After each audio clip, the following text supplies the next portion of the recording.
മുതൽ കണ്ണൂർ വരെ വെറും 2.5 മണിക്കൂറിൽ. ചിന്തിക്കാൻ കഴിയുന്നുണ്ടോ? രാവിലെ വീട്ടിൽ നിന്ന് ഇറങ്ങിയാൽ പ്രഭാത ഭക്ഷണം കഴിക്കുന്ന വേഗതയിൽ നിങ്ങൾക്ക് കേരളത്തിന്റെ ഒരറ്റത്ത് നിന്നും മറ്റേ അറ്റത്തേക്ക് എത്താം. സംസ്ഥാന സർക്കാർ പരാജയപ്പെട്ടെടുത്ത് ജനങ്ങളെ കുടിയൊഴിപ്പിക്കാതെ, പ്രകൃതിയെ നോവിക്കാതെ എങ്ങനെ ഒരു വിസ്മയം തീർക്കാമെന്ന് ലോകത്തിന് കാണിച്ചു കൊടുക്കാൻ മെട്രോമാൻ തയ്യാറെടുത്ത് കഴിഞ്ഞു. റെയിൽവേ മന്ത്രി അശ്വിനി വൈഷ്ണവുമായി നടത്തിയ ആ നിർണായക കൂടിക്കാഴ്ചയിൽ വിരിഞ്ഞത് കേരളത്തിന്റെ പുതിയ യുഗപ്പിറവിയാണ്. ഈ വീഡിയോയുടെ ഓരോ സെക്കൻഡും നിർണായകമാണ്. കാരണം കേരളം ഇനി എങ്ങനെ മാറാൻ പോകുന്നു എന്നതിന്റെ പൂർണ്ണ രൂപം ഇന്ന് ഞാൻ നിങ്ങളുടെ മുന്നിലേക്ക് തുറന്നു കാട്ടുകയാണ്. നമുക്ക് സത്യസന്ധമായി കാര്യങ്ങൾ വിശകലനം ചെയ്യാം. കേരള സർക്കാർ കൊട്ടി ആഘോഷിച്ച സിൽവർ ലൈൻ എന്തുകൊണ്ടാണ് ഒരു ദുരന്തമായി മാറിയത്? കേരളത്തെ മുകളിൽ നിന്നും താഴേക്ക് വിഭജിക്കുന്ന വലിയൊരു കോൺക്രീറ്റ് മതിലുകൾ, ഇതായിരുന്നു സിൽവർ ലൈനിന്റെ പ്ലാൻ. ഗ്രാമങ്ങളെയും നഗരങ്ങളെയും ഒക്കെ രണ്ടായിട്ട് കീറി മുറിക്കുന്ന ഈ ഒരു മതിൽ വന്നാൽ കേരളത്തിന്റെ സ്വാഭാവിക നീരൊഴുക്ക് പോലും തടസ്സപ്പെടുമായിരുന്നു. 10,000-കണക്കിന് ആളുകളെ കണ്ണുനീരിൽ ആഴ്ത്തിക്കൊണ്ട് വീടുകളിൽ കല്ലിട്ട സർക്കാർ രീതി ജനവിരുദ്ധവുമായിരുന്നു. ആ കല്ലുകളൊക്കെ ജനങ്ങളുടെ നെഞ്ചിലാണ് പതിച്ചത്. ഏറ്റവും വലിയ വിഡ്ഢിത്തം അതിലെ സ്റ്റാൻഡേർഡ് ഗേജ് ആയിരുന്നു. അതായത് ഇന്ത്യയിലെ ബാക്കി റെയിൽവേയുമായി ഇതിന് യാതൊരു ബന്ധവും ഉണ്ടാക്കില്ല.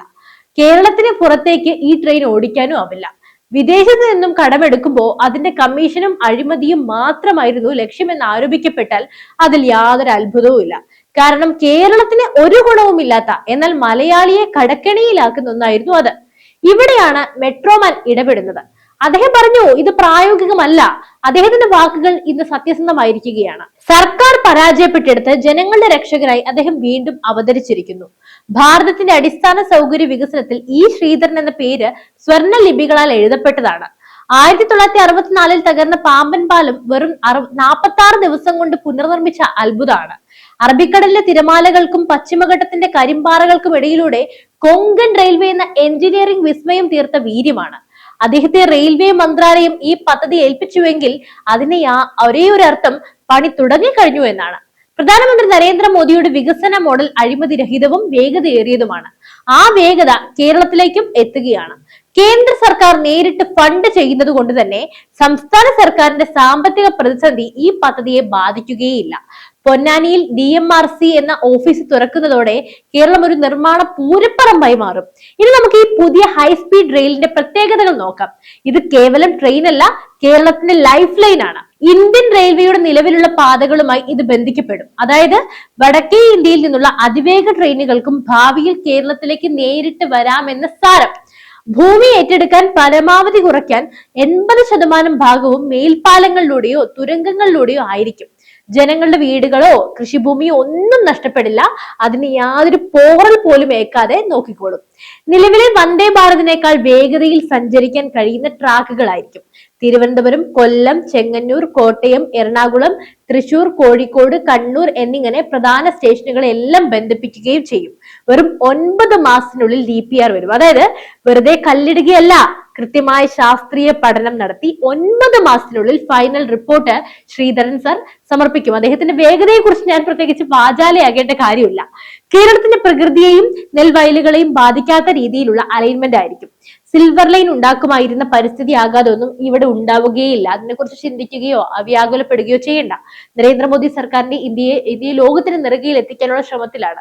വന്ദേ ഭാരത് സ്ലീപ്പർ ട്രെയിനുകളും വരാനിരിക്കുന്ന മുംബൈ അഹമ്മദാബാദ് ബുള്ളറ്റ് ട്രെയിനും പുതിയ ഇന്ത്യയുടെ അടയാളങ്ങളാണ്. എന്നാൽ കേരളത്തിൽ റോഡ് പണിയാനോ പാലം പണിയാനോ വർഷങ്ങൾ എടുക്കുകയാണല്ലോ. സംസ്ഥാന സർക്കാരിന്റെ മെല്ലെപ്പോക്കും താല്പര്യമില്ലായ്മയും നമ്മുടെ യുവതലമുറയുടെ അവസരങ്ങൾ നഷ്ടപ്പെടുത്തുകയാണ്.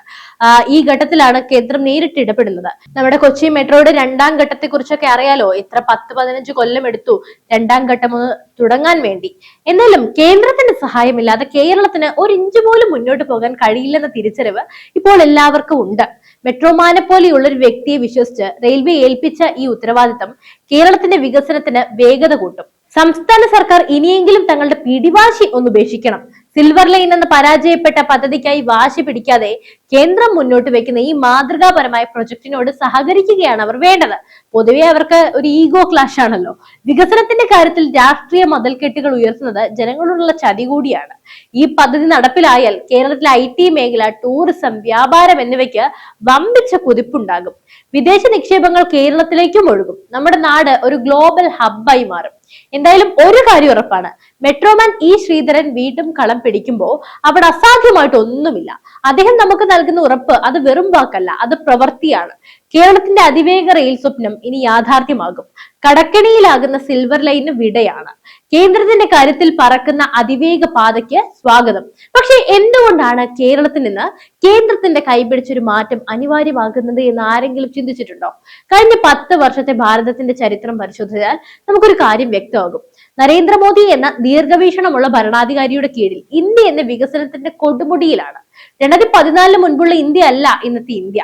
അന്ന് അഴിമതിയിലും മെല്ലെപ്പോക്കിലും തളർന്നു പോയൊരു രാജ്യം ഇന്ന് ലോകത്തിലെ 5ാമത്തെ വലിയ സാമ്പത്തിക ശക്തി മാറിയിരിക്കുന്നു. നിങ്ങൾ ഒന്ന് നോക്കൂ, ഉത്തർപ്രദേശും ഗുജറാത്തും തമിഴ്നാടും മഹാരാഷ്ട്രയും ഒക്കെ ഇന്ന് എവിടേക്കാണ് എത്തി നിൽക്കുന്നത്?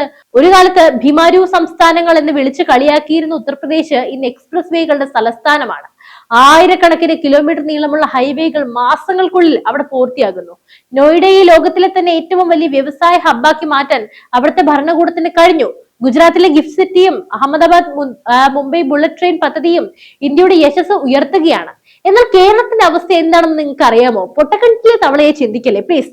ഇവിടെയാണ് പിണറായി വിജയൻ സർക്കാരിന്റെ കടുത്ത പരാജയം നമ്മൾ ചർച്ച ചെയ്യേണ്ടത്. വികസനത്തിന്റെ കാര്യത്തിൽ കേരളം എന്നൊരു റിവേഴ്സ് ഗിയറിലാണ്. കഴിഞ്ഞ 8-10 വർഷമായി പിണറായി സർക്കാരിന്റെ കീഴിൽ കേരളം നേടിയത് എന്താണ്? വട്ടപൂജ്യമാണ്.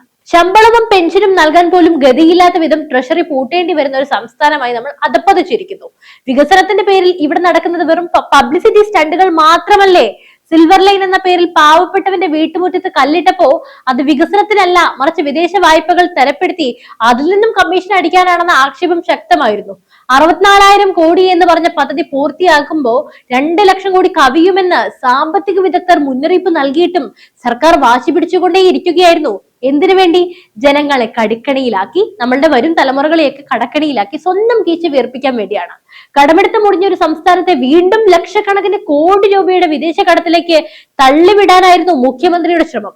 മറ്റ് സംസ്ഥാനങ്ങൾ വമ്പൻ ഇൻഫ്രാസ്ട്രക്ചർ പ്രൊജക്ടുകളിലൂടെ ലക്ഷക്കണക്കിന് കോടി രൂപയുടെ വിദേശ നിക്ഷേപം ഇങ്ങോട്ടേക്ക് ആകർഷിക്കുമ്പോൾ കേരളത്തിൽ നിന്ന് വ്യവസായികൾ അയൽ സംസ്ഥാനങ്ങളിലേക്ക് ഓടി രക്ഷപ്പെടുകയാണ്. പിണറായി സർക്കാരിന്റെ പിടിപ്പുകേടും അഴിമതിയും കാരണം കിറ്റക്സിനെ പോലെയുള്ള വമ്പൻ സ്ഥാപനങ്ങൾ പോലും തെലങ്കാനയിലേക്ക് ചേക്കേറി കഴിഞ്ഞു. അവിടെ ഇവർക്ക് ചുവപ്പ് നാടകളില്ല, പകരം ചുവപ്പ് പരവതാനിയാണ് സ്വീകരിക്കുകയാണ് അവിടെ. ഇവിടെയോ ഉദ്യോഗസ്ഥ ഭരണവും ഭരണകക്ഷിയുടെ അഴിമതിയും വികസനത്തെ ശ്വാസം മുട്ടിക്കുന്നു. കേന്ദ്ര സർക്കാർ രാജ്യത്തുടനീളം 5G വിപ്ലവവും ഡിജിറ്റൽ ഇന്ത്യയും വന്ദേഭാരത് ട്രെയിനുകളും എത്തിക്കുമ്പോൾ കേരളത്തിൽ ഇപ്പോഴും കുണ്ടും കൊടിയും നിറഞ്ഞ റോഡുകൾക്കായി സമരം ചെയ്യേണ്ടി വരികയാണ്. ദേശീയപാത വികസനത്തിന് പോലും തുരങ്കം വെക്കാൻ നോക്കിയ സർക്കാരാണിത്. കേന്ദ്രം പണം നൽകിയിട്ടും ഭൂമി ഏറ്റെടുക്കാൻ മടിച്ച പദ്ധതികൾ വൈകിപ്പിക്കുന്ന സംസ്ഥാനമാണിത്. ഒടുവിൽ കേന്ദ്രം കർശന നിലപാടെടുത്തപ്പോൾ മാത്രമാണ് ഇവിടെ റോഡുകളൊക്കെ നീളാൻ തുടങ്ങിയത്. ഇന്ന് നരേന്ദ്രമോദി സർക്കാർ ഇ ശ്രീധരൻ എന്ന ഇതിഹാസത്തെ കേരളത്തിന്റെ വികസനത്തിന്റെ ചുക്കാൻ ഏൽപ്പിക്കുമ്പോൾ അത് പിണറായി സർക്കാരിന്റെ മുഖത്തേറ്റ കനത്ത പ്രഹരമാണ്. നിങ്ങൾക്ക് കഴിയില്ലെങ്കിൽ ഞങ്ങൾ ചെയ്ത് കാണിച്ചു തരാമെന്ന കേന്ദ്രത്തിന്റെ വെല്ലുവിളിയാണിത്. കേരളത്തിലെ യുവാക്കൾ ജോലി തേടി നാടുവിടുന്ന അവസ്ഥ മാറണം. ഇവിടെ വ്യവസായങ്ങൾ വരണം, ഇവിടെ അതിവേഗ പാതകൾ വരണം. അത് രാഷ്ട്രീയ വൈരാഗ്യം വെച്ച് പിണറായി സർക്കാർ തടയാൻ ശ്രമിച്ചാൽ ചരിത്രം അവർക്ക് മാപ്പ് നൽകില്ല. ഭാരതം കുതിക്കുകയാണ്, ലോകം ഇന്ത്യയെ ഉറ്റുനോക്കുകയാണ്. ചാന്ദ്രയാനിലൂടെ ചന്ദ്രനിലും ഗഗൻയാനിലൂടെ ബഹിരാകാശത്തുമൊക്കെ നമ്മൾ കൊടി നാട്ടുമ്പോൾ കേരളം മാത്രം ഒരു സർക്കാരിന്റെ പിടിപ്പുകേട് കൊണ്ട് ഇങ്ങനെ ഇരുളടഞ്ഞ് ഇരിക്കുകയാണ്, ഇരുട്ടിൽ കഴിയുകയാണ്. എന്തായാലും ഈ ഒരു അവസ്ഥ അധികകാലം ഒന്നും വെച്ച് പൊറപ്പിക്കാൻ സാധിക്കില്ല. എന്തായാലും ഈ വിഷയത്തിൽ നിങ്ങളുടെ അഭിപ്രായം എന്താണ്? തീർച്ചയായും നിങ്ങളുടെ ഊർജ്ജസ്വലമായ പ്രതിഷേധമുള്ള കമന്റുകൾ നമ്മുടെ കമന്റ് ബോക്സിൽ രേഖപ്പെടുത്തുക. മറ്റൊരു വാർത്തയും വിഷയമായി വീണ്ടും എത്തും വരെ നന്ദി.